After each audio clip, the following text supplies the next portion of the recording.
Hey everyone, the May job creation number that came out last Friday was once again below expectations at 559,000 positions, further signaling a labor shortage. While there are about 8 million job openings and about 9.3 million unemployed workers, a hiring disconnect continues to plague the employment market. Many business operators have indicated that filling positions has become extremely difficult, forcing them to operate at partial capacity, which will in turn slow the economic recovery. Many believe this is a self-inflicted problem created by the expanded unemployment benefits program extended through September 6th as part of the last stimulus package. That program includes $300 of federal benefits per week on top of any state benefits the unemployed workers have available. While this isn't a lot of income, for many it is sufficient, particularly in cases of families with children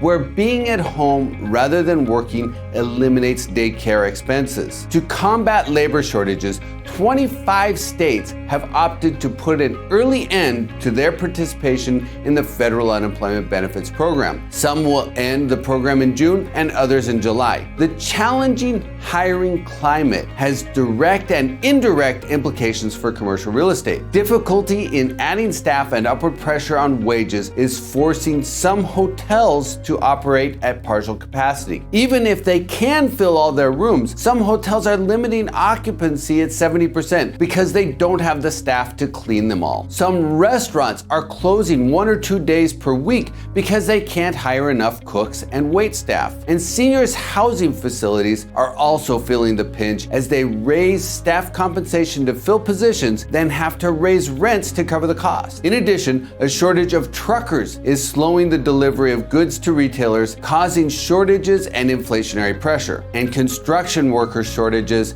is slowing the delivery of much needed housing. On top of all that, the labor shortage is putting upward pressure on wages, which will in turn spur additional inflation. Bank of America recently raised their company's minimum wage to $20 per hour, and Amazon plans to hire 75,000 warehouse workers at $17 per hour. Even quick service restaurants like McDonald's and Chipotle are raising their entry-level wages. Wage inflation tends to be sticky.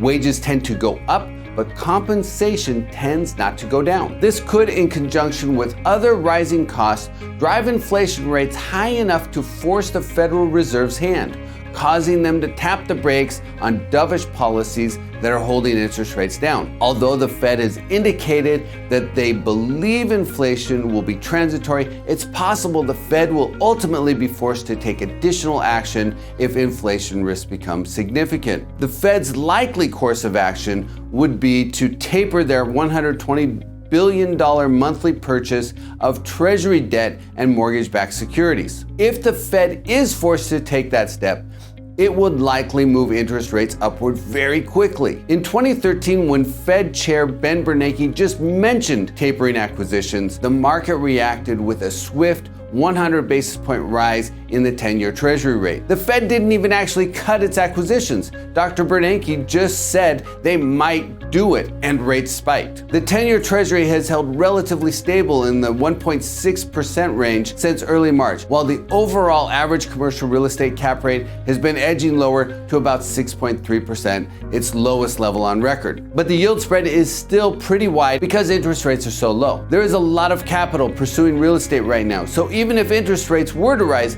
cap rates on average will likely not go up. So investors in the process of making an acquisition or considering an acquisition may want to move expeditiously if they plan on getting financing. I'm not saying interest rates will go up, but it is unlikely that they will go down measurably anytime soon. There are a lot of factors in play right now.